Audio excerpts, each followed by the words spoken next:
Hello and welcome back. Today we are going to be doing a starting steps video here for the East India Company, and we are going to be looking to lean into two things. We are going to be looking to lean into some of the unique events around the East India Company, and also we are going to be looking to lean into, as this is going to be the first Pivot of Empire run that we publish, although not the first that we've played, we're going to be looking to lean into and showcase some of the new features, such as the heightened discrimination, the companies being able to buy their own buildings, which I think that I've left quite a bit of feedback for the devs on, and this may be improved by release, but I've had some kind of opinions on this. And then also, very importantly, the political movements, which have gotten feedback, and they are a little bit more sharp and fierce, rar, than how they have been for kind of the other runs I have done on this system. But in particular, we are going to be leaning into the utilitarian movement. Here's the East India Company, which, as this gets enough activism, I believe is the number that we are looking for, we will get pressure, and the pressure will be equal to the support, where it'll be easier for us to pass laws, and it will stall out more frequently. And also, very importantly, if we take a look at chance of appearance by leaders, this will be influenced by the pressuring movements as well. And so the system for these political movements is going to be pretty dynamic, pretty important, and is going to be something that you play around. And this is kind of, I think, a much better gameplay pattern than farming generals and admirals in particular to look for an ideology. Now you need the movement to back it up. So to that end, the first thing that we're going to come in here and do is we are going to suppress the Hindu rights movement, and we are going to bolster the utilitarian movement because we want to lean into it, but not in kind of the immediate fashion, because the unstable Raj, in particular, these guys get upset if we have a utilitarian in government. So we hope that we don't get a utilitarian in government. We will work to not get a utilitarian in government until we resolve that event.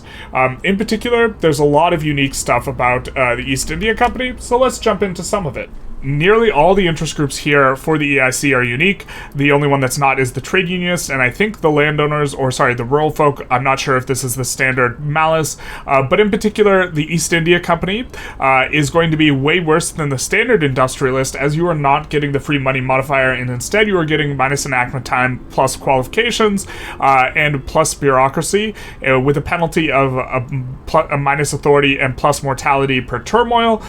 This makes leaning into the capitalists a little bit worse than standard, and on top of that, they have a better landowners than normal, with plus 30% aristocrats investment pool contribution efficiency. So if you were looking for, there was ever a country that could go agrarianism, the EIC more than ever is now going to be that country, because it might actually be mathematically better, because you will be getting a total of plus 60% on agrarianism for your manor houses, and with a minus 25% penalty, the capitalists.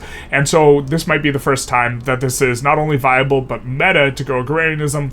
We're going to lean into that. That's actually going to be the first thing we do. We will also get minus 20% agricultural employee mortality, which is kind of a nice modifier. Shout out to not dying. And then they will have a penalty that in particular looks a little bit worse than normal. So the first thing we're going to do is we are actually want to move off of extraction economy, which is tremendously bad law for us to be on, and this is a new law featured here in Pivot of Empire. It gives agricultural extraction and plantations throughput, and this is actually pretty good for having your subjects have this law, and so I think that it will be pretty strong in meta to force pass this on your subjects. But in particular, we do not want the economic dependence on our overlord, and we really don't want minus 75% aristocrats investment pool contribution. So kind of the first law we're going to pass is we're going to reform the government. We're going to put in these guys. We'll see if that guy slotting out helps anything. It doesn't. And then we are going to immediately start passing agrarianism here. But let's talk about the rest of their interest groups, because I think that they're all pretty interesting and overall probably stronger than average. I'm not really sure if the loss of one of the best industrialists is worth it, but also in Pivot of Empire, it is no longer super essential to go multiculturalism, because migration is effectively unhooked from acceptance, and acceptance is kind of its own differentiated thing now, and so going multiculturalism is not as essential, and so going more regressive progressive, going fascist, these types of things are a lot more viable, so you don't necessarily have to do the progressive, industrialists, intelligentsia, trade unions. That's kind of been the standard fare. But continuing here, we do see an army that is a little bit better than a normal army, because instead of getting research spread, you are getting conscriptable battalions and training rate, and you get the offense and defense. The penalty here is morale loss and morale recovery, which makes the EIC actually look pretty strong for multiplayer PvP, because the presence of the training rate and conscriptable battalions modifier, which gets doubled, makes them very, very scary, especially if, I don't track the training rate modifiers perhaps as often as I should, so I don't know exactly how strong this is. I know going for training rate modifier multiplayer is really good, but having this doubled and then maybe going some sort of a situation where you will go, instead of professional army, you go national militia, maybe this will be good at multiplayer. Up next is the civil servants. We see a bunch of stuff related to these different statuses and increased radicalism. This will be particularly acute for India, essentially because they have a lot of people that are in this violent hostility, cultural, racial, erasure, or open prejudice status. You notice if we take a look at our country, we can see that 95% of our pops are in open prejudice. And so this will be a little bit of a difficulty for us. Coming up more, we have bureaucracy and authority, which is a fine enough modifier. We do like that. And then we do see minus radicalism, which, fair enough, we lose the migration bonus, probably worse than standard, but you're seeing kind of the two best, or two of the three best interest groups for a normal playthrough on the East India Company are going to be worse. That is the Intelligentsia and the trade unionists. And here is where we see kind of the really strong modifier for the EIC, which is that the petite bourgeoisie gets manufacturing industries throughput. That's an insane modifier. That is really, really, really strong, and is maybe a reason to lean into the petite bourgeoisie. You do want to get them above 20% clout. You want to get them happy, and if you get these two things, you will get a plus 20% manufacturing industries throughput. Their secondary bonus is the loan interest rate, which is a strong bonus in its own right. Normally it's on the second slot instead of the first slot, and their penalty is going to be a malice to investment pool contribution efficiency, which we don't like that. We don't like that one bit, and so having these guys be upset is going to be worse, and having them happy is going to be better. And then we see what is kind of the Eastern asceticism, divine right combo. I'm not 100% sure but I believe that pious fiction is kind of the same fare that you get with China, so this is kind of something we've seen before. But if you stack this manufacturing industries throughput here with the manufacturing industries throughput here, somehow you manage to get that through, you will be able to get like 120% or even more, because of how companies have changed, manufacturing, throughput on some of those things, which is just absolutely kind of an insane sort of situation. So we did progress a little bit in order to shake up our interests, and we get this event, suspected proselytism. In particular, this having this stability decrease in all three presidencies for a year, this is particularly acute and relates to the unstable Raj journal entry. We will be trying to succeed in doing this journal entry, which one of the things that they don't like in particular is taxation. So the first thing we're going to do is, this couldn't be further from the truth, we will avoid the penalty there, and this is cumulative. Every single month we have one of these guys below 100, we will gain progress towards the Sepoy mutiny, which we are going to try and avoid. In practice, in our practice runs, this was a little bit difficult, and so for our kind of starting situation, we actually will not be running high taxes, even though this is generally going to be good for the purpose of radicals. But we see here, because it's decreased for the first 2 years of the game, but we see here almost across the board, the radicals that you get from standard of living increases and decreases has entirely changed, and now it is radicals from political movements, and movements are the driving force. Some of these moving parts are a little bit opaque to us, but we see that this has been reworked, giving minimum standard expected living, and so what will end up happening is, as you increase taxes, not only will the SOL drop because they will be getting a smaller amount of money, you will be getting more radicals from standard of living, or being below the expected standard of living, because you chose to increase it by quite a bit. And so things have changed things up, expecting to see high taxes be not quite as met as before, but the main reason we wanted to shift around our interests here is because we wanted to rival a whole bunch of the little Germans, because we are a minor power. As a minor power, we will pay a lot less infamy for wars. We don't have as many options in terms of subjugations, which is unfortunate, and we will also be able to, rival other minor powers, other tiny, teeny powers like all these German miners, which is going to be a great source of Diplo for us, and we desperately need Diplo for our journal entries. So we will just rival all these guys up, because they will really not be able to oppose us whatsoever on the global stage. They have like 1 battalion, we have 200, and in return we get 500 Diplo here. We are going to use that Diplo because one of the modifiers for this is going to be having people who like us that are our subjects, the princes, and so what we will do is we will turn around and we will improve relations with everyone that we can down here in terms of what we're doing. We've also declared for Burma, we're going to look to expand in this region in order to consolidate colonial rule. We will look to do that. And then also what we have done with our authority is we are promoting social mobility in 4 states. In particular, we are promoting social mobility in states that are incorporated and have extremely high populations. This will greatly increase our literacy. We have a total population of 110 million. Most of it is not incorporated, if I recall correctly, or 76 million of it is incorporated. A big chunk is not. And if we take a look here, 21 here, 17 here, so that's 38, another 12 here, so that's 50, and then another 11 here, that's 62, so nearly 80% of our country, or something like this, a very large figure, is now underneath the decree for promote social mobility, and so this is going to be good for us because it is going to give us extra education access and qualifications, and we are going to be looking into building Bahar, and qualifications will be a little bit more difficult to come by as a result of discrimination, although things have kind of become a little bit weird, and we're not as confident in terms of our intelligence on that. We also will be floating the rest of this in order to pass laws faster. And another change we have made for the EIC is, instead of leading with getting water tube boiler, which is absolutely the power crank up move, such a large percentage of our economy is actually agrarian.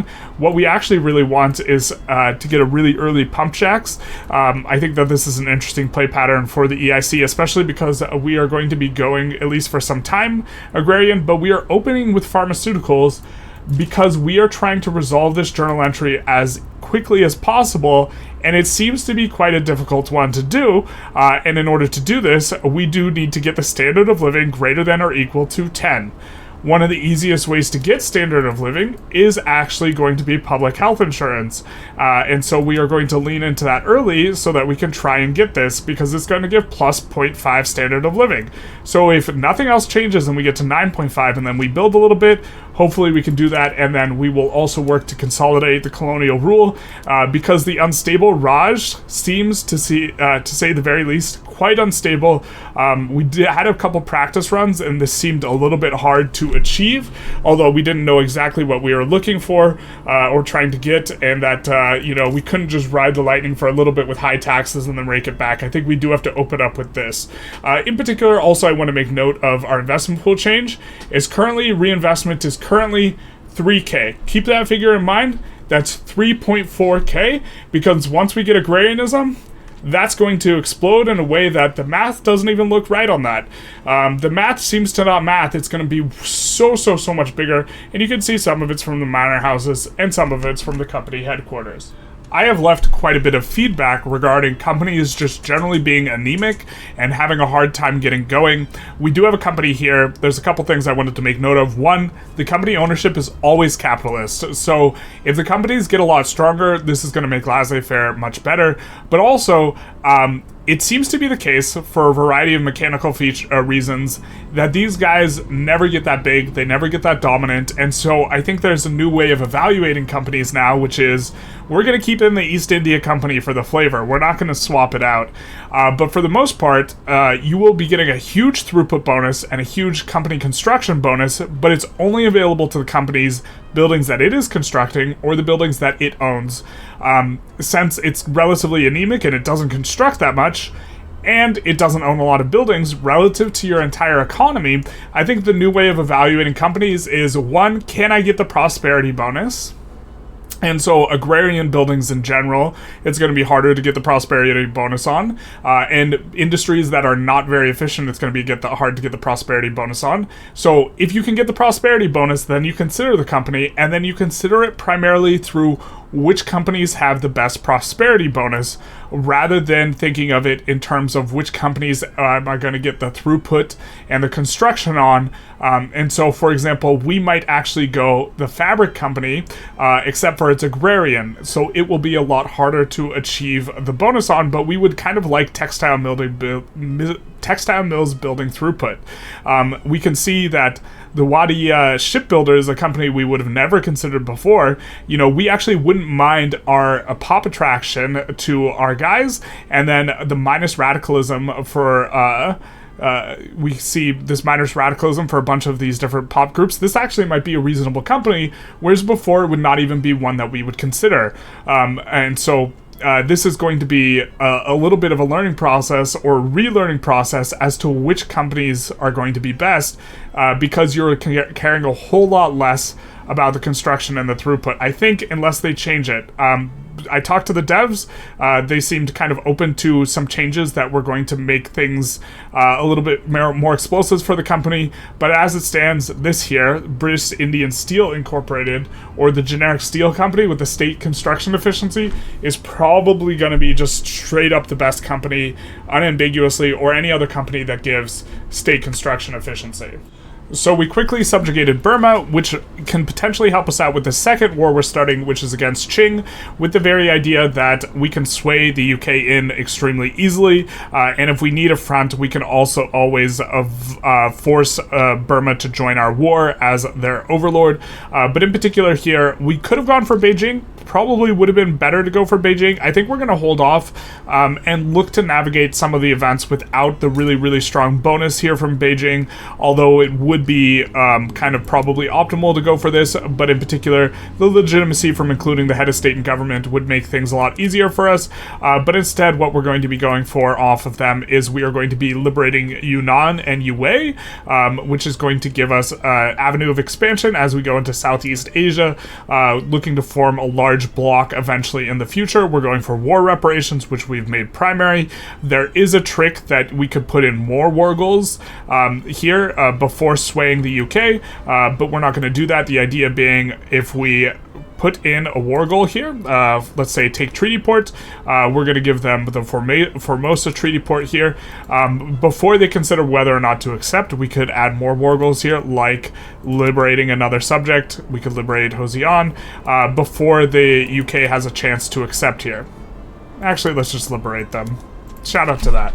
And so now that they accept, this goes into the negative because it used 25 maneuvers for them to come through, and that's kind of what we were referring to. And so we have a pretty big war here where it is going to be the treaty port.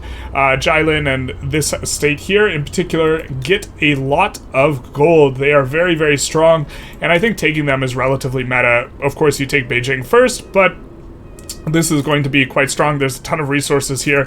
And speaking of resources, there's a huge rework of all the states here in India as well, making them just generally stronger.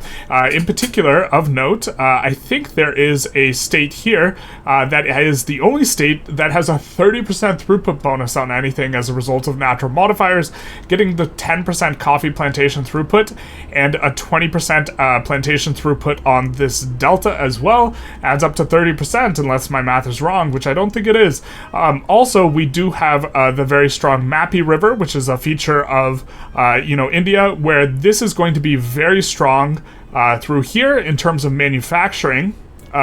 as well as agriculture.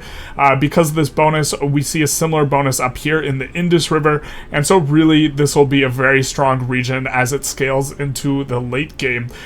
Also in particular importance is there's way more iron in India. The resources have gotten tweaked. There's now, if we look at potentials, small amounts of iron. It's way more iron overall. It's still not a ton of iron, but there's going to be a lot more iron potentials overall, in particular a little bit in almost every state, which is going to be nice for some things. We could take a look at coal as well. We do see there's a little bit more coal, and so overall there's more resources, but still an absolutely insane amount of grain and agricultural lands. If we come in here and we just put this in the queue and look to take a look at this, and we show by potentials, you will see just an enormous agrarian potential here overall. And once we consolidate all these, and it's not a bunch of minor states, these will all add up together and be bright green, just like all this. And relative to the rest of the world, this is kind of what you're working with India. But in particular, their resources are very strong here because they have a bunch of stuff with plantations throughput bonuses, including a bunch of stuff that can build opium, or agricultural bonuses where you are also stacking, we have here a 25% agricultural throughput bonus, and then we also have rice, which is nice because rice is effectively 2 buildings for the price of 1. It employs 10,000 workers. It's basically a doubled grain building. The downside of rice is it only goes up to steam-powered threshing machines, but this is going to give us more of a reason to lean into agrarianism beyond kind of what we had already. Another big reason is that we have 5 financial districts and 17 company headquarters, giving us a total of 22 capitalist-owned buildings. So they are not going to have very high reinvestment for a very long time. You can see here there's 45 from the financial district, 500 from the company headquarters. It's going to be so long until they catch the manor houses. Although, to be fair, manor houses only 257. But instead, a primary feature of the EIC is actually that most of their buildings are owned by the UK, and so they aren't anywhere near as economically developed as their GDP would suggest, because the majority of this GDP is owned overseas. I do think there's ways to break free really quickly, but then we can't do these journal entries, so we're not going to do that. But just to kind of note this, if we look at the building registry, we've already sorted by is located in the British East India Company and has non-British owners. And if we just take a look at all this, there's so much. In all these places where we have split ownership, at least half of it is British, and there's a ton of buildings that are just straight up owned by Great Britain. Now, yeah, this is really bad for us because whenever we click on one of these buildings and we just like take a look at it, so let's just take a look at this building in Bihar, the amount of value, economic value that is being created for us by this sugar plantation when it is owned by Great Britain is going to be equal to the wages plus the slave upkeep, kind of effectively speaking. So it's equal to around 1K, although the slave upkeep, I'm not even sure that that's that useful for our economy. And then we see here the rest, the weekly balance goes to Great Britain. And here the split's not too bad. It's like 50-50, but on a lot of these agricultural buildings, they're really not paying out a lot in wages, and so the lion's share of the value is going to be going to the ownership class. You can see here, a majority of this in this building is going to be going over to the home counties, where their pops are going to be getting taxed, their ownership pops are going to be getting taxed, and this sort of thing. And so we won't be able to reap the benefits of the weekly balance anywhere near as much as the wages. Because of this, we kind of would like to reduce discrimination, because as discrimination goes up, wages will go down. So if we look in society, we will see that there's minus wages in the lower strata, and as the strata goes down, the wages go down and down and down. And so if we had higher wages in general, this would be able to squeeze some value from the UK, but maybe this is going a little bit deep in the tank here. So we've already made a little bit of a mistake here. We built up in Bihar. We were planning on focusing in Bihar. We have a construction edict that we just recently put down there. It is one of our provinces that has the highest amount of iron, and it also is receiving a Mabri River bonus. All well and good, but if we take a look here, the construction sector is having a really hard time employing as a result of qualifications. One of the things the EIC is going to struggle with. Now, to be fair, this will employ up eventually. Also, we're hemorrhaging money, so it's really not that big a deal anyways.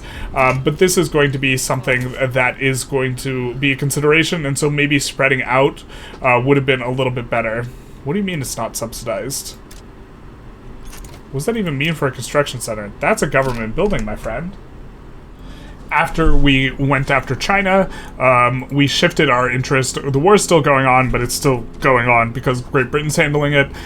We shifted our interest back to Persia with the idea that Persia is almost always going to expand. They will do this no matter what. Getting them very early can be nice. And in terms of borders, we would like a greater kind of India here. And so extending into Persia eventually does make sense. And so we will protectorate them, although this will slow down our colonial rule. In particular, it's not a lot of infamy for one reason, which is that we are a very small power, so we get this minus 40% penalty. But of worth noting is that we have George Eden, who is got an ideology that we don't like very much, or a character trait that we don't like very much. He's got the reckless trait, which makes everything cost 20% more. We will get rid of him at an opportune time. A probably optimized run would include getting rid of him almost immediately through an abdication of some sort, but I think we're going to keep that in the tank just to kind of play around with later, and instead we're going to side in here where we're going to go for war goals, make protectorate, make Persia protectorate. This would normally kind of this is maybe a play we should have started ourselves. The only thing is we were a little concerned about landing Persia, and when they declare on Oman or they declare on Macron, which they always do, piggybacking into this war will give us a nice little front here, and so that'll be nice. As long as Russia doesn't side against us.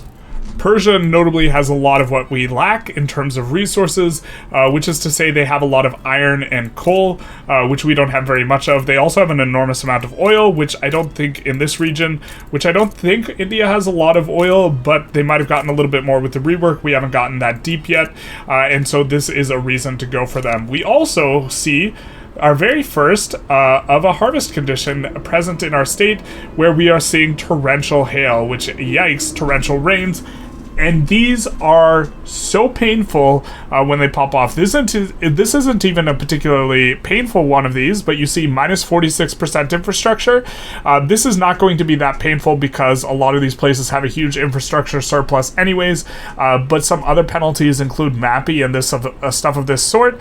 And to that extent, if something is giving a MAPI penalty, I think using the emergency relief pretty aggressively is going to be worth it. We can't use it right here in this region because we do not own the states in which it's... I'm not sure exactly why we can't use it in ceded districts a little bit. We see that it is affecting multiple places, and maybe this is just a little bit of a weight thing. There is an epicenter where the penalty will be the very worst, and as you get further and further away from it, it will be at a lower and lower intensity. So you see the intensity of 4.5 is getting this malice, and if we kind of come all the way out here, it's only going to be 40% of that same malice here, although the tooltip's not locking, so we can't look exactly at what Bombay is getting. Maybe if we click on Bombay and we look at the overview, it will let us know. No, we do not see it. We do not see it, Sam I Am. We could not do it with a ham. We couldn't do it with beef either because we're in India. So for solving our bureaucracy problem, we're making a little bit of an adjustment relative to what we'd normally do. Normally, we'd push something to economies of scale throughput when we have all this unused tax.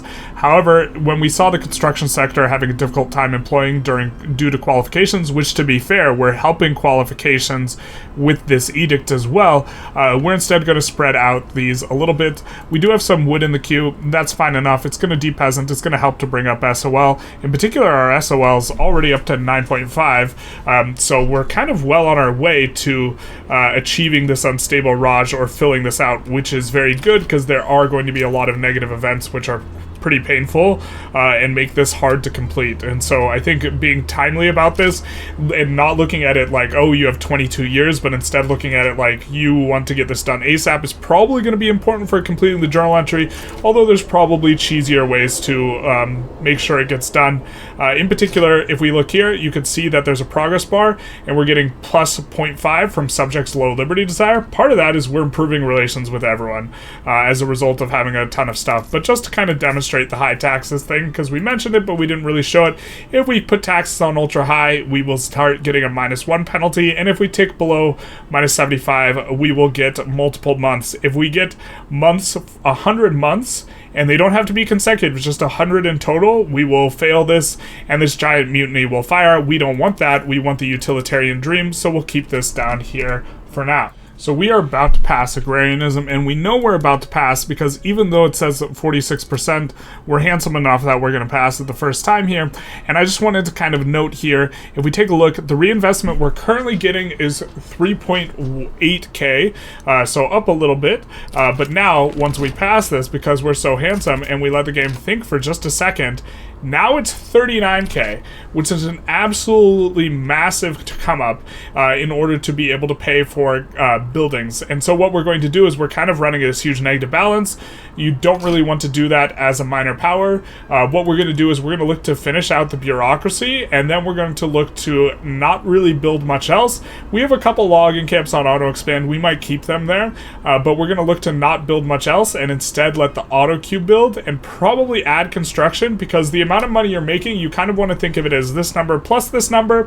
But we have a huge problem as the EIC is normally you can really afford to ramp up construction, and this number doesn't get so big that you're running this huge positive balance in the investment pool. And our problem is that we have to pay out this massive thing to Great Britain because we're a chartered company, and there's no way to reduce our autonomy. We just need to get straight up independence, and then I'm pretty sure we lose this journal entry, and so we're not going to be doing that, and so we are going to be in a lot of pain. And so what we're going to be doing is we're going to be, for the most part, expanding construction really aggressively, and then letting the auto queue, take the wheel, this sort of thing. And so if we just add some construction sectors here, and down here is probably all right too, because we have a decent amount of iron there.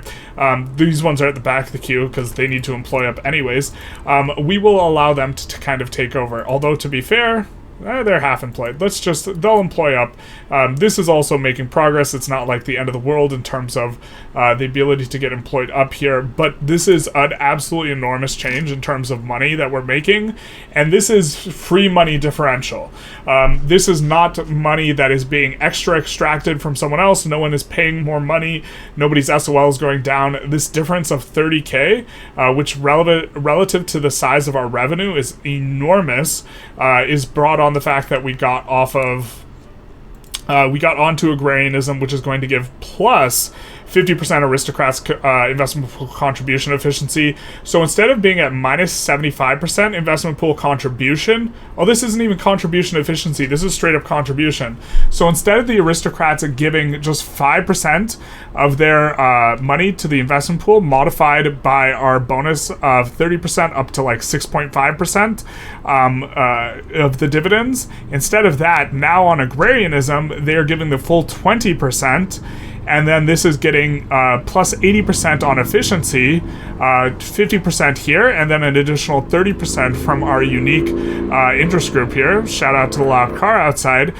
This is going to end up being 36%. So this is a huge magnitudal difference. And this is going to really allow our pops to buy up a lot of buildings as well. Although we'll probably, for the most part, let them build the buildings and not put the buildings up for sale, because we don't want the UK buying them. We side with Persia in their conquest of Bampur to both reset relations, although they are a little bit upset with us, but also because we wanted to subjugate Kalat, because they are part of the Consolidate Colonial Rule.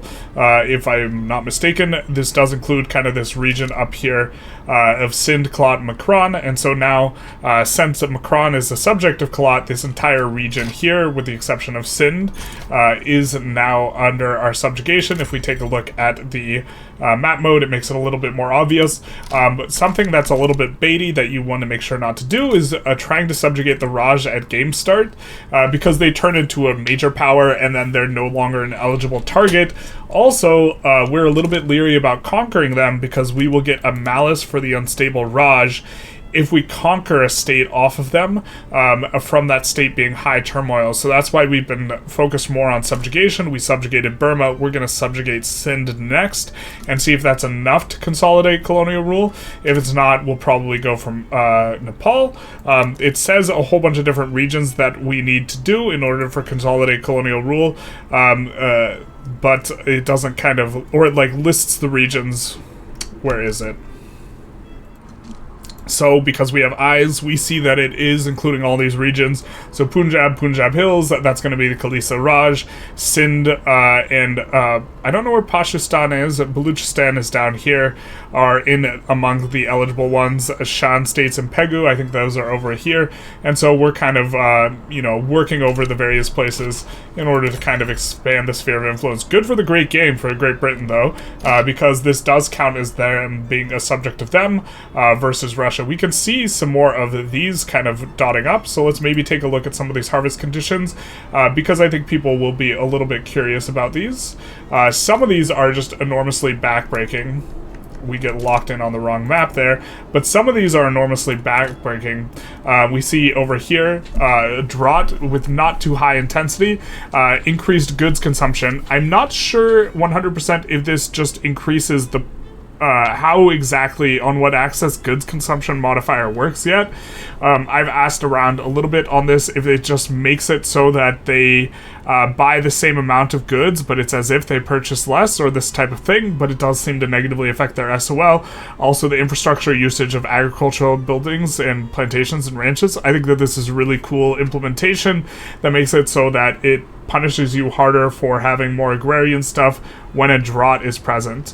We do see some of our stuff is affected up here by a moderate rainfall, which is going to decrease goods consumption. Maybe it's the amount of goods required in order to raise an SOL, but you don't want to pop to raise an SOL and then drop an SOL, generally speaking. That's usually a good way to spark radicals.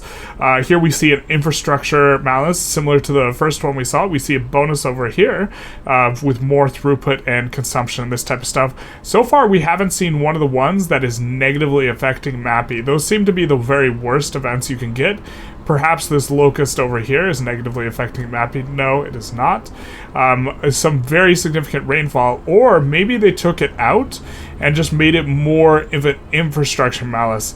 If you have a ton of stuff, the infrastructure malus isn't too backbreaking if you have a bunch of free and available infrastructure, but if you're using a lot, it can be really, really substantive for cutting you off from the greater part of your market. So, in either case, I think what you generally want to be doing, though, is if you have a pretty acute event in a pretty high-value state, you do want to be using emergency relief, because these modifiers are pretty strong, although minus 50% tax collection maybe is a bit rough as well.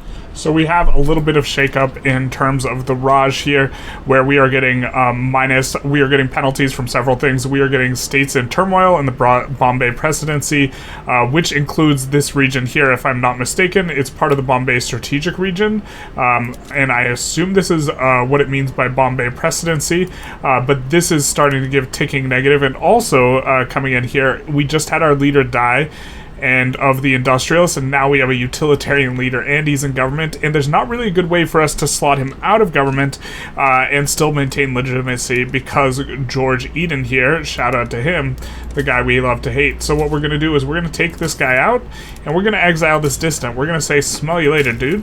Smell you later, dog. Now, we don't hate him exactly. We would not mind if he arrived, and oh no, this is catastrophic. We got another utilitarian.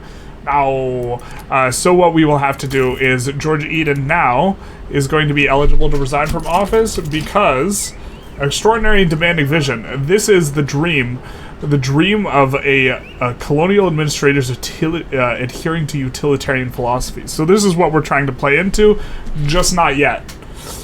Which is, the anthem of every single movement bent on helping out marginalized people. But colonial administrators adhering to utilitarian philosophy have developed an ambitious plans for a wholesale rationalization of British Indian society. These critics call it impossible, extraordinarily demanding vision. And so we must persuade the public, I think we will do, which will give extra attraction and also give more loyalists, or we could do the bureaucrats. The bureaucrats notably are, I believe most of the bureaucrats in here are for us, the ethnically not European, but either way we're getting political strength. I think we'll choose this one here, and I think what we're going to be doing is we're going to be resigning George Eden. So we're going to slot him into government, and then we are going to slot other interest groups we don't like that much into government. I suppose the armed forces maybe, and the priesthood, and also the riots, if you will, and then we will resign from office. Now, some of you might remember 1.7, resign from office, just being super OP, this type of thing. It's not anymore. We will be getting a bit more loyalists. You can't use it to pass laws anymore. Revolutions don't even work as they did. I'm pretty sure you can't use it to pass laws. They said you couldn't. I guess I haven't confirmed this. But we will also get this authority penalty, which is a bit of a bummer. But the real thing... All right, well, we can work with that guy, kind of. We can make this work. But we were hoping that the Zamindars would be coming out on top, but instead it is the riots, which is not exactly what we wanted. It's pretty lucky that we opened up with a natural spread on central archives as a result of our kind of starting bureaucracy situation, because now we can just come in and largely solve it here. We still have a bunch of states that aren't incorporated, and we do want to, after we pass free trade, which was kind of a little bit of a bridge law to tide us over before we finished researching the pharmaceuticals. Next, we will be wanting to put in an institution, so we're still going to need more administration, and hopefully we can get this. We've been having a little bit of difficulties. We're actually at 2 negative events here, so I think we'll actually cancel this, because I think... So after we cancel the law, East India Company is pretty upset, and they will look to, if we try and pass it, they will actually block us from passing health insurance. They're not a fan of it, and so if we do this, we would get stall chance. Notably, if they are happy with us, they actually don't contribute to stall chance anymore, so this is kind of an important change, but they will block us from passing this. So I think that maybe we can go for slavery banned here. The riots will be useful in that regard, and we will be able to try and pass this. It will, of course, make the Zamindars upset, but we can go to something a bit more like this once they just kind of time themselves out of government. This will be what we get. Actually, the movements really don't work the same anymore, so I'm not entirely certain what happens. We're going to actually just reform like this because we would rather be more legitimate, but I don't think that these guys auto-start a movement, and we passed a law that they liked plenty, and now we're passing a law they don't like so much, and it'll wash out sooner or later, but this will allow us to have the East India Company be happy with us, and the qualifications will help with us right now. And the plus enactment time is actually quite nice, considering we're in a phase of the game where we're floating for enactment time, and so as you stack more and more of this, it effectively becomes worth more and more because it stacks additively. So that's actually a pretty nice bonus to have a little bit of a come up on, and we do get a decreased radicalism and such as well. Also, just wanted to point out, I don't think we mentioned it, but the reason we have so much authority is because we're getting authority per subject because we are part of the British power bloc, and in 3 months we will get colonial offices level 3, so we will probably want to lean into the colonial offices a little bit earlier than we otherwise would want to, but it is still an expensive bureaucracy, even at a 25% chance reduction, but this will also make it so that we get less infamy when we're going for people, which is nice. I think with us securing Nepal, nope, we haven't currently locked this in just quite yet. Okay, so this is not a modifier we've noticed before, but we are getting this stall chance of 40% because we are getting a 1.5x multiplier from the Zamindars being angry. So we don't like it when they're angry, and this is going to make things a little bit harder for us to pass a law, but man, we're so close to them not being angry. Unfortunately, they supported a recent law pass, and so this isn't likely to improve, really. In fact, it's likely to get worse, which is going to be unfortunate. So we're kind of hoping to just luck our way through this, or to get something that is going to give positive approval to these guys, so there won't be as much negative chance. Or as much stall chance here. But if this fails, then we might just go straight away into trying to pass the health system. Or we're pretty close to 10 SOL anyways. Maybe this isn't as important as I thought it was. Really, I'm actually a bit confused as to why our SOL is going up so much. Maybe it's because we kept the taxes at relatively low points. We are going to expand out rice a little bit to try and increase SOL, especially in these areas that we know we're going to be expanding, because it is effectively 2 for the price of the 1 on the building. And also, I don't think it needs as many qualifications in general in order to employ up. And so I think that it will probably be a little bit better for us contextually. Although expanding the iron mines is always attractive, and maybe we should just be pushing these quite a bit more, because iron's expensive. A little bit of some tumult. We lost our leader yet again. We have this guy now, who's, he's got some traits, and this made it so that we couldn't properly have the riots in government anymore, so we have to get off of ban slavery, rather, not passing slavery, and we have a little bit of a choice. We could go for the public health care with the 11% success chance to 12% stall chance. The 12% stall chance is going to from the East India Company because they're upset, or we could try and appease the East India Company before we do it. These guys are market liberal rather than being utilitarian, which is good for us, at least at this point in time. And so we would want to pass free trade, except we got off of free trade recently enough that we have to wait another 7 months. We can't try and pass, or they will like schools as well, if I recall correctly. They don't like schools. The utilitarian guy will like schools, but not those guys. We could pass no migration controls, but we don't want to do that. We'll just hemorrhage a bunch of pops. So I guess it's just trying to pass public health insurance and hoping that it goes through. These guys are in government. If they were happier with us, we would not be getting stall chance from them, but we could still roll lucky a couple times and then get it done, hopefully. Their malice is a little bit annoying, but hopefully it won't be too big an issue. Actually, it's just mortality per turmoil. I thought it was turmoil per mortality. That doesn't even make sense. Currently, also, we are nice and stable from having subjects with low liberty desire. We have some with high liberty desire, and we are going after Sind here. We're going to be living in Sind, looking to try and keep this as maxed out as possible, because if it ticks below 75 by a lot, it's not just us resolving whatever malice we're having. We have to tick it back up over 75, and so we're trying to be pretty careful here with the unstable Raj event.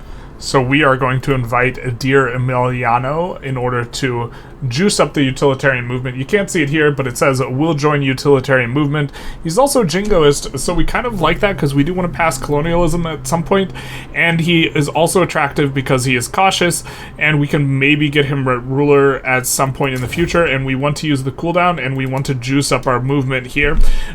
We note that, in particular, it's going to be nice for passing schools, but also getting onto a whole variety of stuff. Namely, I think that the point in time where you intentionally don't pass per capita taxation because proportional is really hard to pass afterwards, I think that's no longer the case, because there are a lot of these movements that prefer graduated and proportional to per capita, and so it's easier to make more of a linear progression, which kind of eliminates one of the very strange gameplay patterns where you would start on per capita taxation and then you'd go to like land-based tax just so you could go back to proportional taxation, which was always like a bit of a strange grind. But we can see that these guys are giving us some success chance as they get more and more relevant. In particular, taking a look at some of our groups, we have a lot of groups, and I hope that they prune some of this, but also it might be the absolute worst with India because we have so many different national movements of different types. We have the Tamil people, the Bihari people, the Telugu people, but in particular, our significant movements or our large movements are the peasant ones, which are relatively passive.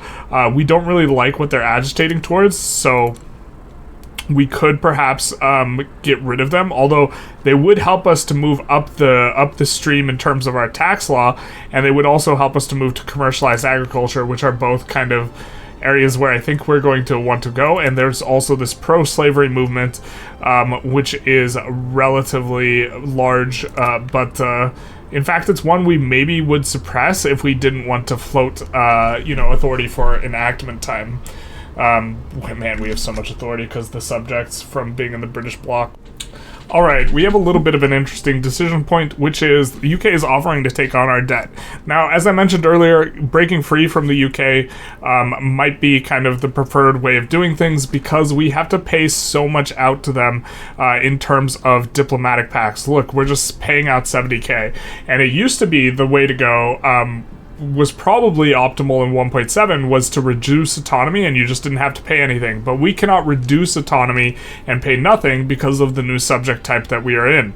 But to that end, I think we're okay doing this and having them take on our debt. I just don't know what exactly they can use an obligation for that would be particularly annoying, other than maybe peeling a state off of us with trade state, something like this.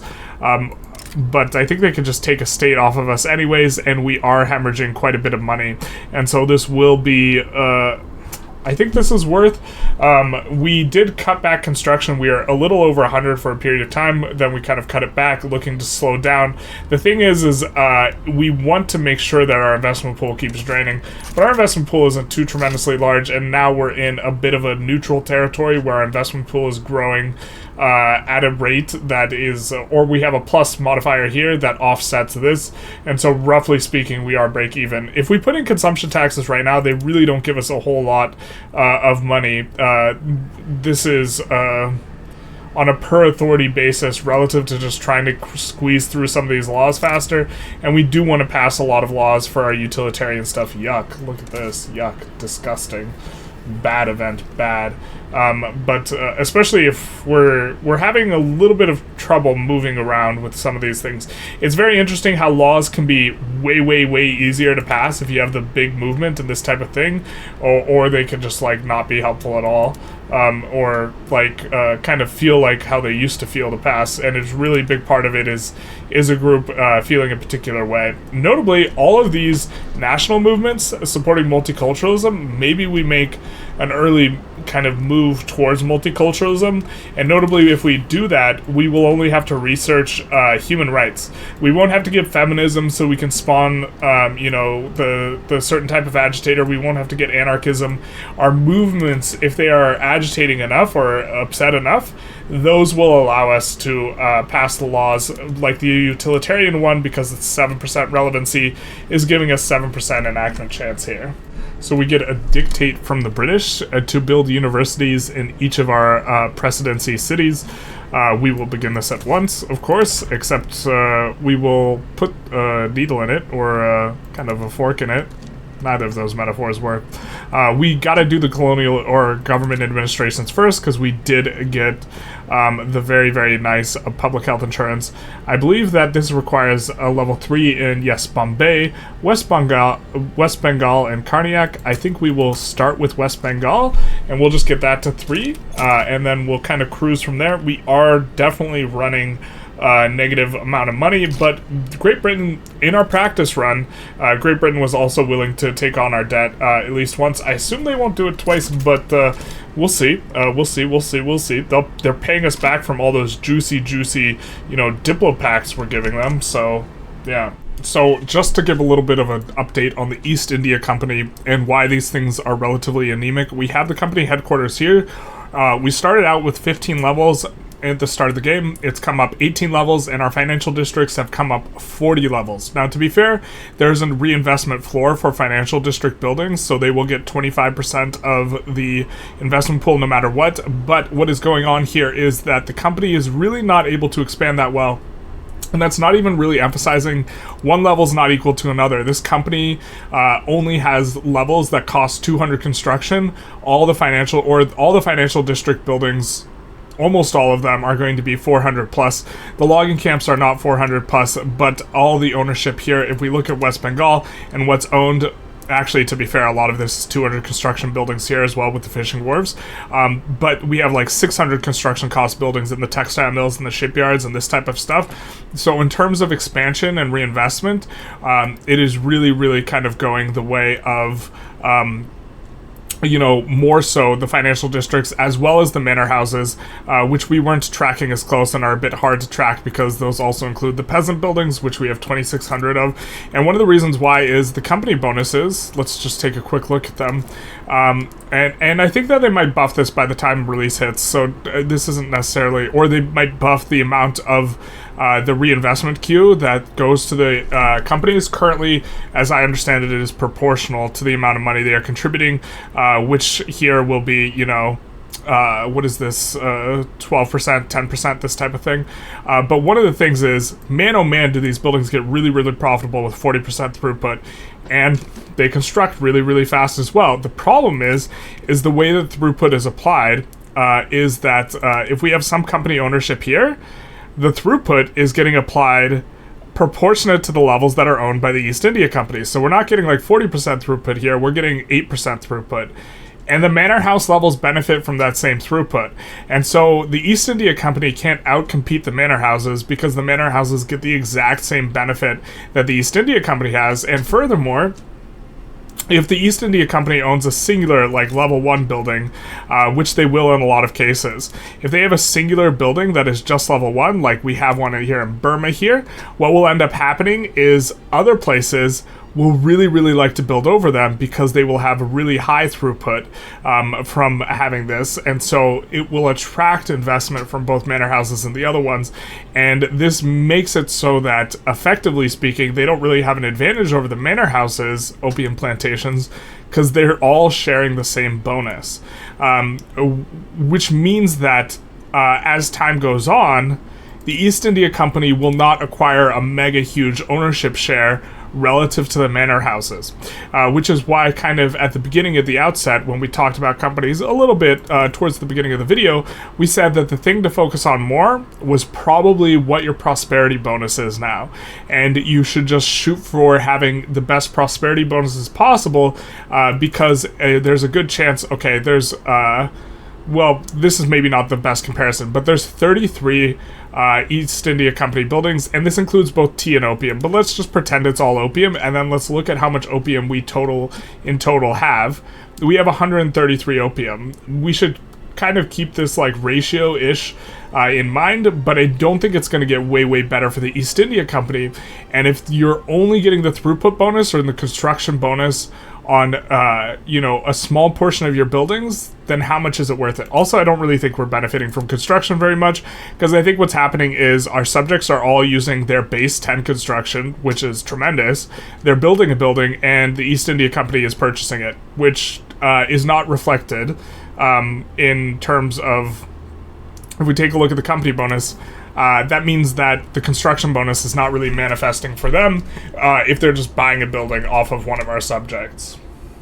Alright, I'm pretty sure this is a product of the rifleism tech Natch spreading to us, because we just finished doing it, and we also swapped over the PMs. Maybe it's the case that if you just don't swap over the PM, you don't have to deal with this. So this is maybe something to try out. We swapped over some, we acquired a little bit more, but maybe it's the case you just actually want to stay on muskets because you get this event, which is going to give you a bit of a time. So for those of you who don't know, there is I think it's beef tallow or beef grease. In either part, it's animal grease. It might be beef and pork. And the religions of, this region, or the cultures of this region, hold that either the cow is sacred, in the case of the Hindu, or in the case of the Muslims, that you cannot consume pork. And so the fact that you have to bite into this cartridge in order to use the cartridge, this is a bit of a problem, but they taste disgusting, as it were. You don't say. So we can do this event, which will give a deterioration, or decreases stability by 1 in every single place for a year. So let's see if we can sustain that, because we have a lot of positives going for us, like low liberty desire. So we're fine in the Bengal presidency. We can absorb this in Bombay, and we could absorb this in Madras, but there are going to be more events ticking down, because we see the first signs of trouble in 90 days. So I think we'll kick this one down the road, and then maybe do the event that is not going to give us this -1 ticking. We'll be a little bit careful about this. We're also going to get more ticking because we have turmoil here. It's just a little bit here, but what we're going to do in order to help decrease this is we're going to do violence suppression road maintenance, and we are going to add some farms, which are going to give some jobs. We're also going to swap these over, of course, to using soil-enriched things. We're going to add some farms here, which we'll construct relatively quickly, and then we'll add some logging jobs as well. And the idea is we are trying to increase SOL, but this will construct still quickly because we will only have -16% state construction efficiency because we have violent suppression down in order to deal with the turmoil, in addition to getting plus 10% off of the other edict, the encourage road maintenance, our very favorite edict, which gives 10% state construction efficiency. So we get the first signs of trouble, where we have a choice between reassuring the soldiers it's not animal fat, which somehow seems wrong, but, lies do be lies, or we are going to get the event where we, for a year, we are going to decrease it by either 1 or 2, this kind of point value that we have here, which is going to trend us, if we're net -1, for a year, then we will get -12 because it's a monthly tick. I think we can absorb this. I don't know what happens when we lie to them. Let's find out. We're just gonna say it's not animal fat, dogs. We were just kidding. Obviously, we wouldn't do this in real life, but we'll just say, you know what, it's not really animal fat. We'll kick that can down the road, look to just kind of sustain the high value we have here, and if this blows back in our face, I guess we deserve it. We will get it in another month here. An unavoidable mess. Oh no, the rumors have taken root, and some of the soldiers believe the Carthages were or are an attempt to force conversion. They are refusing to fire with the drills. So we could punish them with hard labor, which will give us -2 for a while, or we will give this. Lapses in discipline, morale loss, and authority decreases by every one of these guys for 1 every month for a year. I think we could eat this minus authority, minus morale loss, plus morale loss. I don't think that's too big a deal. We're not fighting anyone particularly large, and Mummy will provide. We also put in manufacturing decrees, both in Bahar and in the capital. The capital, because it's kind of standard for us to play like that in Bahar, because this place has both iron, or a decent chunk of iron, and it also has a Mappy River bonus and a relatively large population. So all in together, it is going to give us some things. Now, we also see that we have a flood. We were going to point out the river. We see that we have a flood. So, with the rest of our remaining authority, we are going to set down several edicts for decreasing emergency relief, which is going to generate us less tax. We can also put them in our subjects, but we don't really care about them as much as we do ourselves, so we will just put them kind of in our territory for the most part here, and look to, once this goes away, so will the decrees, so that we don't have to worry about refunding the decrees manually. They will automatically go away. But in this way, we'll generate a lot less money, but to be fair, we're paying out a ton of money to the British anyways, and we will look to diminish the effects of this flood. If we look, and I think that flood might be the one that's really bad, if we look at the harvest conditions map mode, I said if we look at the harvest I did say if we look at the harvest conditions map mode, we can see that the flood's here. Here's the epicenter, and it is giving minus 21% MAPI, this increased goods, minus infrastructure, agricultural throughput, ranches throughput, extraction. This is really bad, and it's going to last for another 4 months. Quite painful. I'm not sure how I feel about this mechanic. I think it's neat and interesting, but from a gameplay perspective, it seems like it maybe leads to a bit of a whack-a-mole type of gameplay, but we'll see how it plays out. Also, there's an epicenter. The epicenter this is at an intensity of 3.9. This is what you get. If you see here, it's 3 in the capital. It's going to be 2.79, and so this will work out for us. We do see a little bit of a fight here between Kandahar and Kabul. And I think we might look to help out Kabul here, considering we subjugated Kabul. And so we would rather Kabul win. And so we'll probably sway into this. Consolidate colonial rule. We haven't gotten enough eligible states yet. We've done quite a bit of expanding. To be fair, I think colonizing some of these might help out. And so we are passing colonization right now, or attempting to, with a single setback. So we probably get this one through. I just realized this might have been a mistake, because subsistence output in unincorporated states, I completely blanked on the fact that we have a lot of unincorporated territory. We have a lot of unincorporated states, and their primary part of their economy is subsistence farms, so this might be catastrophically bad. The flip side is we do get a little bit cheaper infamy, and we can colonize over here, which is what we wanted to do in order to kind of progress this event. We were hoping, we are trying to consolidate colonial rule. We are working at it. It is mainly like these regions, like over here, this type of stuff, which is why we're going for it. Russia sides against us with friends like these. Yeah, friends like that.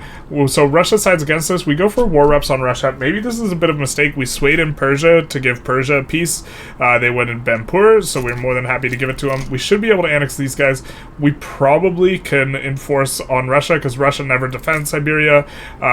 Ooh, did they take off this being incorporated? No, this is incorporated, so all you have to do is occupy this, and then you're good to go on enforcing war reps. So this is what we'll do, and we'll have a nice tidy little bit of money, although this might get a little bit messy in the meantime. I think that we will put this guy in the capital HQ, just in case Russia tries to land us, but we're looking in pretty good shape. We're looking to just defend over here. Shout out to the guy who died before we could show him off, but we did have 2 guys with adamant defense. We'll just promote this guy a couple times, and he should be able to keep this all in charge. We will definitely upgrade some of the stuff, making sure to have opium and chocolate, because sugar gets produced in the in the grain places, and so overall this is pretty good for stimulating the economy, and all these guys have to do is just hold and not let Persia get completely run through. So the utilitarian movement is for us starting to bear a little bit of fruit. They support a whole wide swath of things, but amongst these they are giving extra enactment chance to proportional taxation, which we do want to pass. We kind of don't want to pass it right now because it doesn't make us more money, but it's a little bit hard for us to, I mean, I suppose we could just have a go at trying to ban slavery with these guys, and maybe reorganize the government a little bit around this. So let's just see what banning slavery looks like, if we can reform the government. The real problem is that we can't put these guys in Gov, who we would really want to have in Gov. We need to have the Industrialists in, and it's like, well, I guess we could do it like this. This is maybe something we could do. Why don't we see how banning slavery goes? I'm not expecting it to go too tremendously well, but in particular, proportional tax, often if you're a very backward country with a ton of peasants, it actually isn't better than land-based taxation at generating revenue, although it would be good for boosting the SOL. And so if we bomb out and get a couple bad rolls, we'll go for proportional taxation, but both of these are going to have very significant negative chance on the what is it called? Stall chance, because our landowners are radicalized, and so they are providing very significant downward pressure, which kind of offsets the fact that we've been bolstering this group for a while in order to try and make it more powerful so that we can get more enactment chance from them, and we'll continue to do so because they have a whole bunch of laws to pass that we like. France provides us with military assistance here, which is tremendous for us. We have taken positive relations with them because they are supporting our independence, although we are not making any moves against Great Britain right now, not trying to damage relations, although there is a way to get high liberty desire without having bad relations, but we're not going to go into it for this video. But we see that there's, from the perspective of giving this, It seems like you really shouldn't give this, because minus military goods cost, this doesn't scale with the size of the target, which I think is strange. It scales with the size of France's military, so this is going to be particularly bad for them. They get some weekly experience gain, which is kind of nice, but us, we will be receiving quite a bit of good stuff. Minus military goods cost, weekly unit experience and gain for armies and navies, plus training rate that is going to be particularly useful for the Navy, which we've been making Navy moves, building it up in the background a little bit. It'll also give leverage and tech spread for military. Tech spread for military probably being the most substantive thing right now, so we'll just give that an accept. We are very handily winning this war with Russia because we've occupied the only thing that matters, so we can tick them below 0. Unfortunately, they're antagonistic. We don't like that, but it do be what it is. And so once they tick below 0, we should be able to get a relatively quick enforcement off on them, because they never defend Siberia. It do be like that sometimes. Sometimes you just walk into Siberia. So we get our first revolutionary movement, and it is a pro-slavery movement here, or it is the pro-slavery movement, rather, that is revolutionary. We can see they've gotten significantly fed up because we are, of course, trying to pass slavery ban, and this upsets them. They notably can take the capital, and it looks like they will take the capital if this rev does pop. I'm not sure what the max progress here is. It looks like it's going to 15%. Will be added, or I guess it's going to be up to 75%, but in any case, it doesn't look like it's going to full pop, but it will generate more radicals. It also lets us know how much military they are going to be getting, and these movements can be really big or really small, and this is very refreshing. So, but we just banned slavery now, and we still have the movement.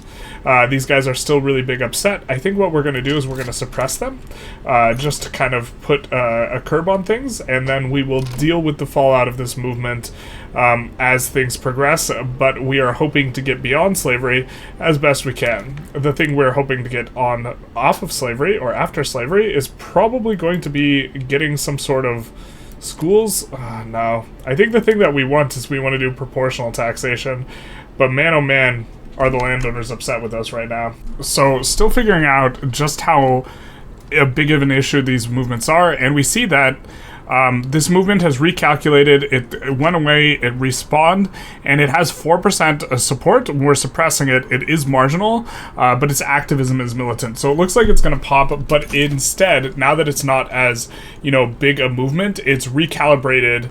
Because the support's gone down, I think is the main thing, it's recalibrated what states it's taking, and now it's taking less important states or a lower overall percentage of what's going on, where it will be taking, actually it's taking more troops, which is unfortunate, and we are trying to pass local police force in order to kind of offset them, but we are finding, and we're trying to pass local police force, although I actually kind of don't mind local police force in our current situation. We just don't want to pay this much bureaucracy.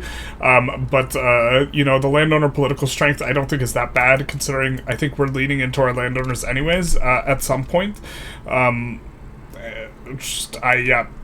not sure exactly what way we're going to be doing that, but it does look like this rev's going to pop, so we're going to get to see some of the new features. Hopefully this doesn't brick our events, because this is a separatist movement related to slavery, not a nationalist movement.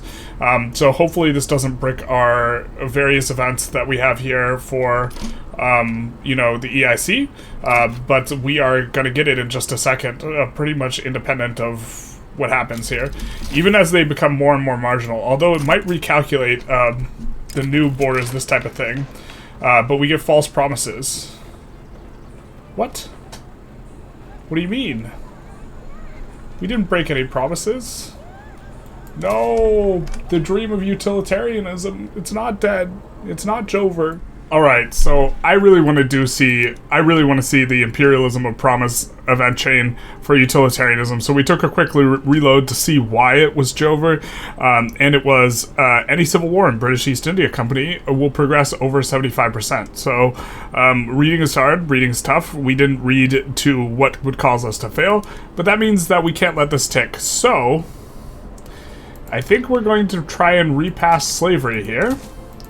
Until our pops are okay with you know, what's going on. So this movement doesn't have much success chance because these guys are extremely marginal, but this movement should go away, and we're hoping that the activism continues to go. It cannot fall below 25% while debt slavery is being enacted, but we're just going to try and pass it, let it stall out. There's 72% stall chance, so there's no way this passes even if we like wanted to pass it, but in this way we're trying to stave off the inevitable fall of utilitarianism. We could have had it all. We should have had it all. The truth hurts. Alright, so the movement appeased, just went away, and then we immediately got legislative failures, and so now we don't have to pass it anymore, or so it seems, and the movement appears to be dead forever.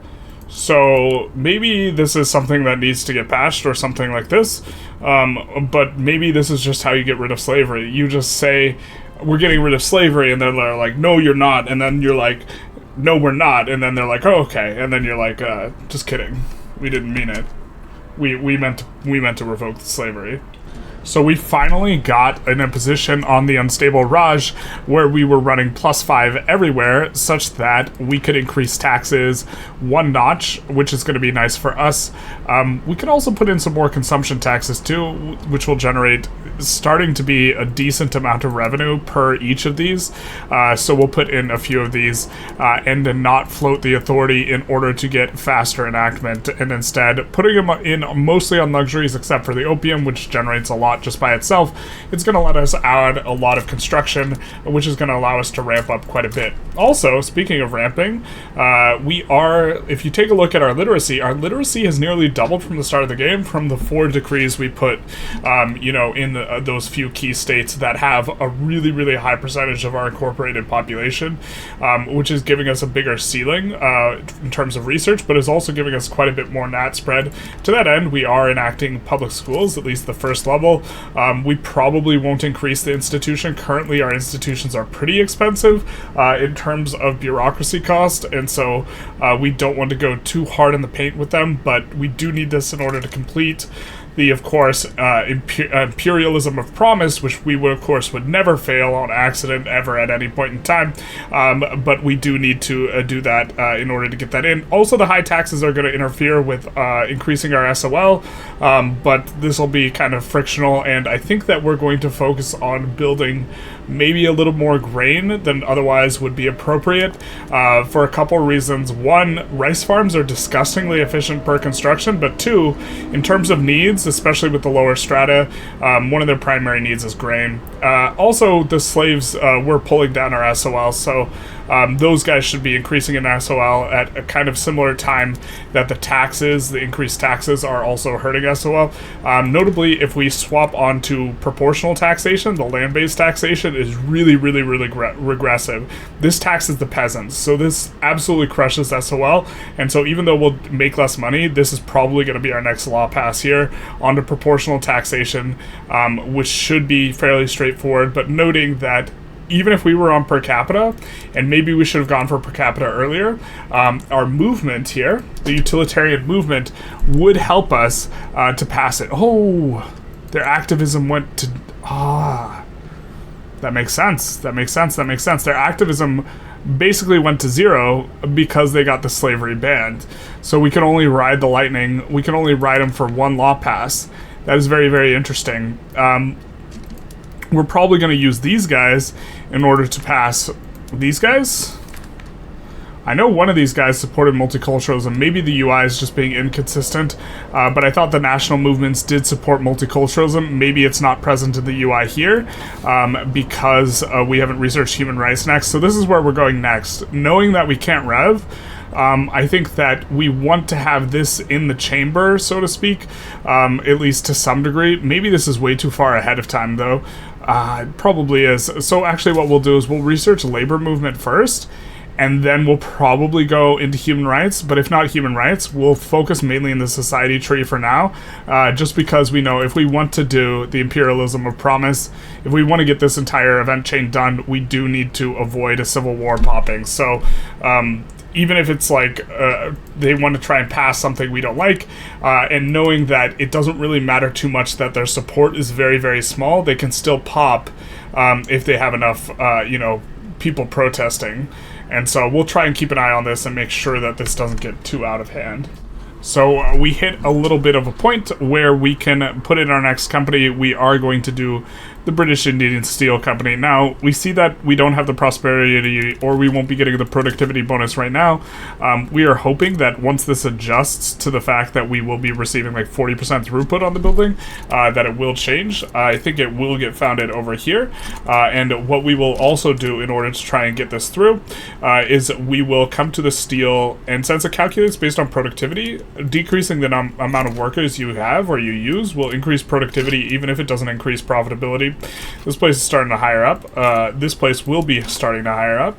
And we can also try and export steel, although usually steel is not an exportable thing. And the main thing that we are trying to generate here is we are trying to get the company bonus, more so than anything else, of the state construction efficiency. This is what we are looking to do. We could probably build more steel demand. Another thing I wanted to note is that Tata, just kind of a discussion that efficiency is generally going to be better than throughput on this, and a lot of people think that Tata Company, which is available for the East India Company, is extremely good because they're getting constructing sector building throughput. And what throughput does, it's very important to note exactly how throughput works when kind of evaluating this, is it increases the input goods and it increases the outputs. It does not increase the wages. So throughput is going to be way more valuable on buildings where most of the input is in on the wages. That is not the case with construction sectors, and so 5% throughput, it will increase the amount of construction you can get out. It will allow you to kind of build your construction taller in some sense, but it's going to dramatically increase the price of your construction as well. We could see here, what's this, 23K, 31K, 35K, 30, let's call it 38K here. We have 38K in goods, and then we have 3K, or a little under 3K, in wages. As we increase throughput, this will increase, the wages won't increase, and the output will increase. And so really, you don't end up saving a lot of money. Construction efficiency is so much better, which is why we preferred that over Tata. Although, Tata is maybe one we could do a different time. Also, max weekly construction progress, difficult to evaluate how good this is. What this does is, instead of only being able to allocate 20 or construction towards a building per week, you can allocate 30. But this is going to make it so that you're building fewer buildings, but you're building them faster. Technically speaking, since you're finishing buildings faster, you get a building for like an additional week, more than you would in another sort of situation. Like, it'd be better to build one building and have it finish in 1 week than 10 buildings finish in 10 weeks. Is kind of the idea, but like overall, it's really not that valuable. And now we don't really care that you're getting construction on this type of stuff, because for the most part, we're not really expecting this building to really acquire an enormous market share of steel, especially as you get later and later into the game and you found a company, and the amount of industry that you seed into the company is smaller and smaller proportions to the size of your economy. I think it just, for the most part, won't get up and coming. We do see a rev kind of pop. It's a secession movement. I'm not sure how we're supposed to handle this, other than reducing taxes. Can we do that? Maybe we just have to reduce taxes. Maybe we shouldn't have increased taxes. These were brewing to begin with, and I'm not really sure what the best solution is for them. We are going to be going for this over here, which I think will be the last we need for Consolidate Colonial Rule. We're up to 68%. I think this is going to give us 2 states or 3 states. I think it counts our subjects, and so I think it's going to be Punjab here, Kashmir here, and Pashtunistan here. We probably should have gone for more of these states the first time we fought them, and we did have to wait on getting another thing. But this should give us Consolidate, and after Consolidate, all we need to do is get this up, and then we will get Unstable Raj out of here. So maybe we need to do a couple things. I mean, the fact that the movement's going to recalculate multiple times is maybe okay for us, but it's just so grim, because even just this singular state that's basically nothing, because it's a very marginal movement, the movement's so small, we still can't afford to let them... I mean, to be fair, they're just militant. I don't know if it pops off with them just being militant. I don't think it does. Eventually, it's spooky. We don't like the noise, because it ends our dream of utilitarianism. So we do finish the war, and we get a solid frontier. The Great Indian Subcontinent has been brought completely under British Indian rule. Those native forces which once threatened the security of our rule have been brought to heel. Looks like that's a lot of improved relations. Loyal princes will keep the peace. Well, they didn't know about the strategy. This is, of course, the East India Company's problem. They didn't know about the strategy about putting an interest in North Germany, where you could get unlimited diplo, and this wouldn't really be useful anyways to get a bunch of improved relations. And instead, I guess we'll take the political strength and the interest group approval. Capital will content our rule, which leaves us one more thing in order to get the unstable Raj event to go away, which I think we do want to do, which is that we need to increase SOL. So I think what we're going to do is, government wages are generally pretty progressive, so we're going to increase government wages, we're going to decrease taxes, we're going to do this temporarily, and we're going to hope that this moves SOL up 0.3, but also what we're going to do, and I think this will give some people jobs. We are going to specifically build rice farms. Now, we don't want to build wheat farms over rice subsistence farms, but rice farms are going to be a safe bet for us, and so what we're going to do is we're going to slap down a couple there and a couple down here, and then we are having some infrastructure problems. Shout out to infrastructure, and so we'll look to solve those as well. And so hopefully the combination of pulling... Let's actually see if we can even import grain as well. Yeah, baby, let's go. So we're going to sort by level. We're just going to look to do anything that will generate any amount of levels. And then we're also going to come in here and we're going to take a look. Clothing. We're going to put import prioritization. We're going to make sure that grain is on import prioritization. I'm not 100% sure if it uses our prioritization or the UK's. Yeah, okay, we can't import that, but hopefully this will tick us up just above 10. So just as we're trying to increase SOL, we do have a wildfire strike. We also made sure to put in our handy dandy emergency relief down there, but let's see just how bad the wildfire is. Unfortunately, I do think that that's going to prevent our SOL overall from going up. Well, luckily the epicenter is not in there. The 5.3 is a huge number, though, in terms of what we've seen. It's plus goods consumption for peasants, so it seems like it'll really negatively affect the SOL of peasants. We also have this over here, which is negatively affecting things as well, but as long as we have a lot of infrastructure, that shouldn't be too big a problem. But this, like, minus 27%, that's an enormous penalty, plus 54% infrastructure usage. So if we're really heavy into the agricultural stuff, it seems like generally these events are really negative if you're really into agricultural stuff, like punish you more maybe than if you're more infrastructure oriented. Hey, look, Oman, having optimal sunlight. Nice and sunny in Oman, and you can see and track kind of all the movements all over the place. Man, that square frost, everyone knows this frost comes in square. We got a big looking movement here, which is going to be a nice little rainfall, and then also a wildfire. Hopefully the rain puts out the wildfire. Wait, 7.9? Yikes. That is huge as well. That's going to be particularly uncomfortable for those peasants. No, don't walk through the fire. Don't, no. Well, will you look who we have here? Mr. Charles Dickens. He, of course, is the kind of unquestionably best character in the game. He has literary, which increases infamy decay. He has cautious, which decreases infamy generation. He has persistent, which makes him live even longer, in addition to cautious, also having character health. And boy, oh boy, this boyo, he doesn't always start with it, but he rolled minus decree cost. I think this is the best Charles Dickens I've ever seen. We're going to invite him, of course. He's going to join the utilitarian movement, and they're going to influence these guys even more. Now, just kind of a reminder that these movements influence what characters can potentially appear next. And so you see, I think Sovereigntist is in part influenced by the utilitarians. I'm not 100% sure. Maybe the reformers, but maybe they're not even leaning that far into it, even though the Mr. Dickens that we invited will be supporting that. He is out as an agitator right now. I think we're going to keep him in the wings, although there's maybe a context where we look to establish voting so we can vote this guy president. Or, no, we have to get Dickens in charge. We're probably going to promote Dickens and then try and... We definitely want to get Dickens in charge of everything, the whole shebang. But coming back to this utilitarian movement, we could see who it's influencing in this effects thing.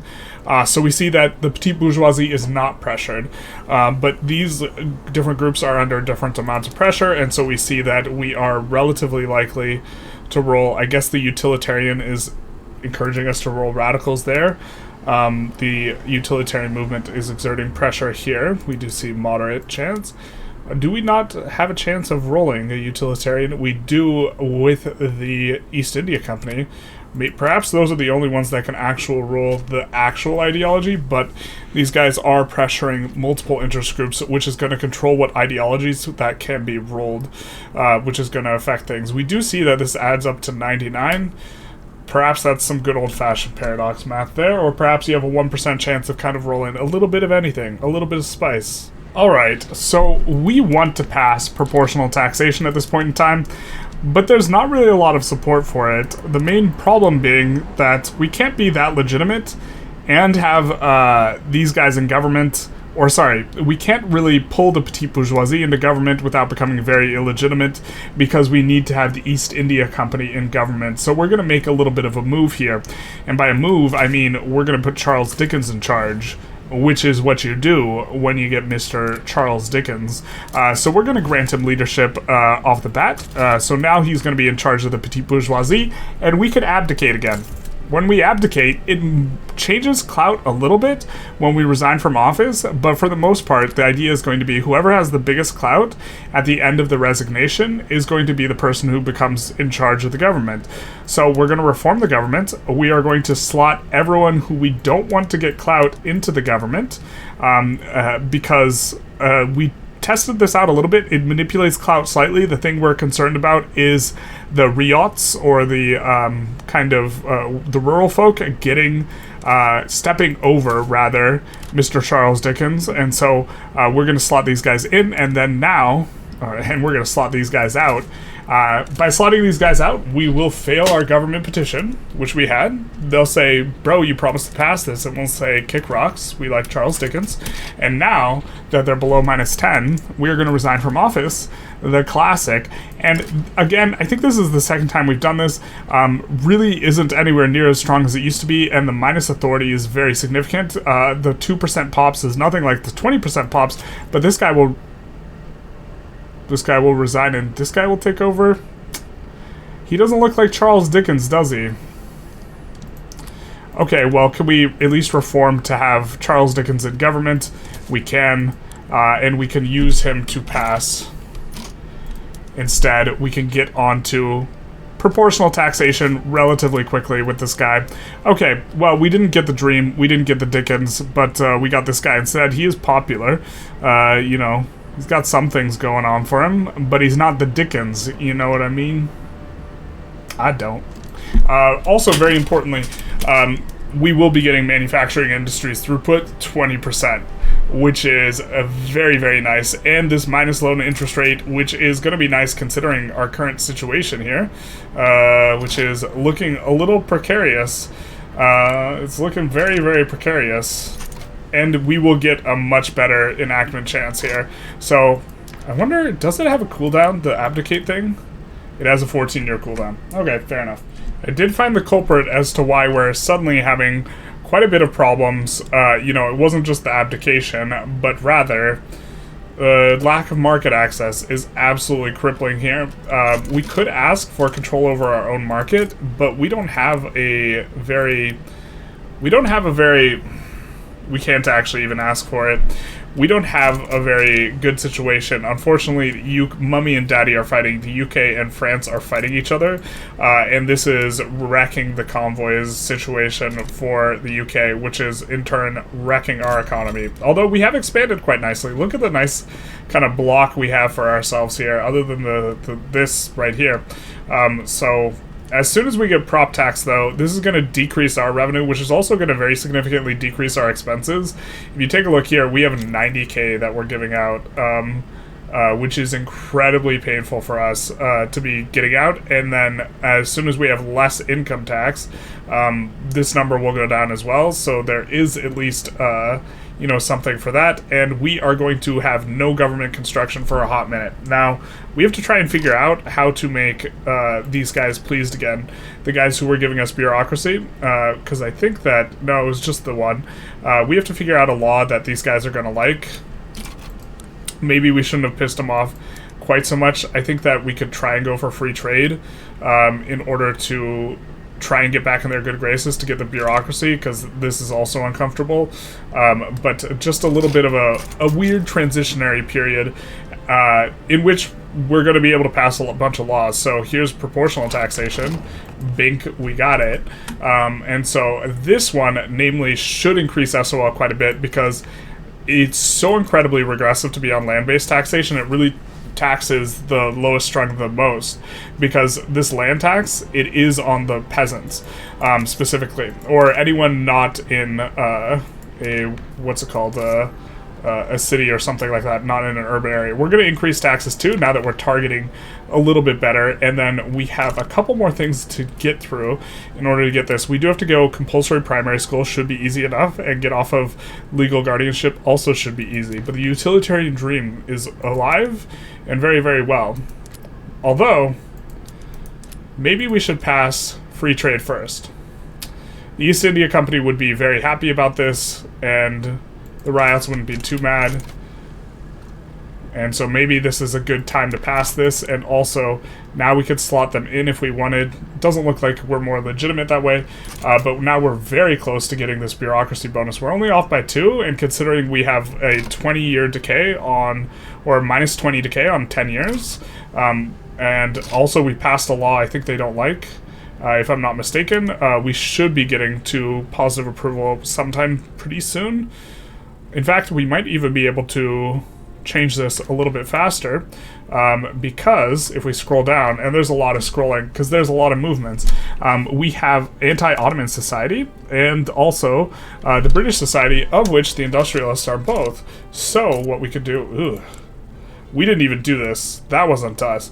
We could just rival these guys up, and then with bingo bongo, that will get us a whole bunch of bonuses coming in, and that should help to deal with that bureaucracy deficit, which is going to be nice for us, although we're still having a little bit of a time.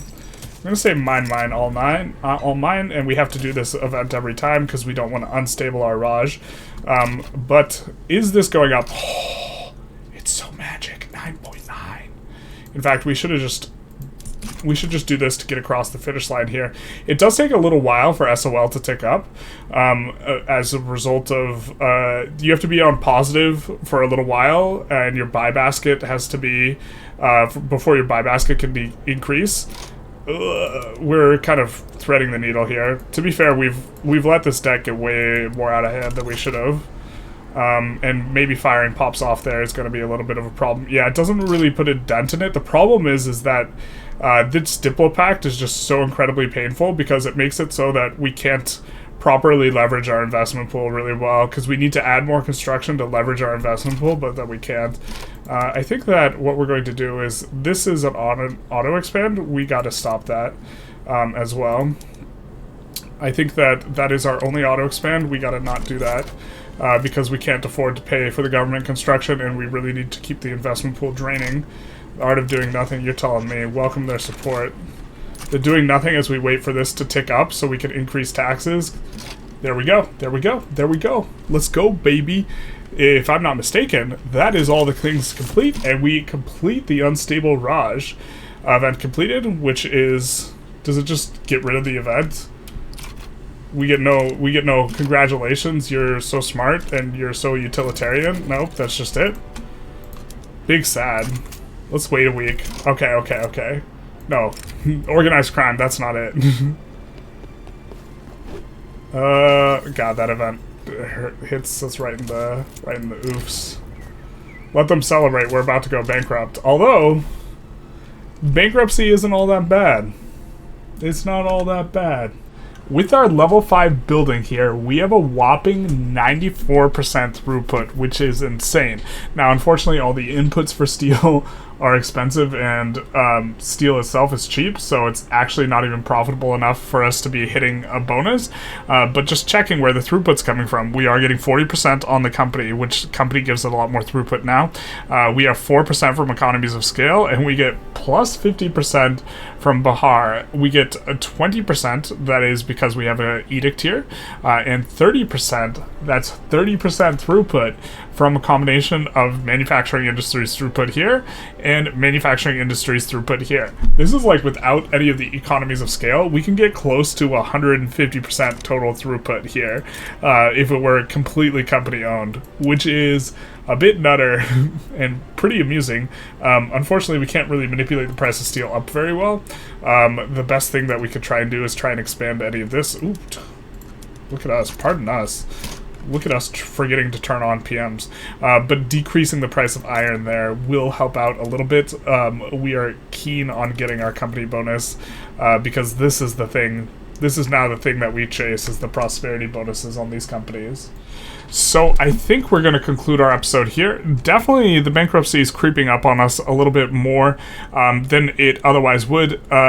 I think that next episode we will be showing not just the imperialism of promise, but also showcasing that bankruptcy, the main penalty from bankruptcy was removed, and now intentionally bankrupting isn't really that bad. And this is something we wanted to both test and show off. We were planning on doing it on the Jewish Japan run, but this run seems like a pretty good spot. In particular, the combination of having a really, really expensive Diplopact and interest while being a minor power snuck up on us a little bit while we were trying to focus on other things, because this amounts for basically 2/3 of our income, and if we increase our income, this just increases the amount we need to pay out to the Diplopact. This is quite a substantive difference than last patch, when you could just increase your autonomy and not need to pay the Diplopact.